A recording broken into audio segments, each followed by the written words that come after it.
In this video, I will show you a very easy way to buy Robux using Gcash, a full step-by-step guide where I'll walk you through everything clearly. If you find this video helpful, make sure to leave a like and comment a heart. So let's start from the beginning. As you can see, first you need to go to the Roblox homepage. I hope you already understand this part. Now let's get to the actual process, so watch carefully.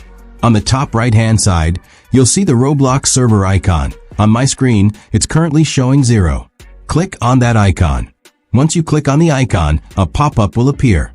From here, you need to select Buy Robux. Now, choose the amount of Robux based on your budget. After selecting, the Secure Payment with Roblox page will open. Here you'll see options to pay using credit card, debit card, Roblox gift card, or PayPal. But we want to buy using Gcash. We need to choose the other option. On the Secure Payment page, wait few seconds, and you'll find a Change Country option in blue text at the bottom. Click on that. After clicking Change Country, you'll see a search bar for payment methods.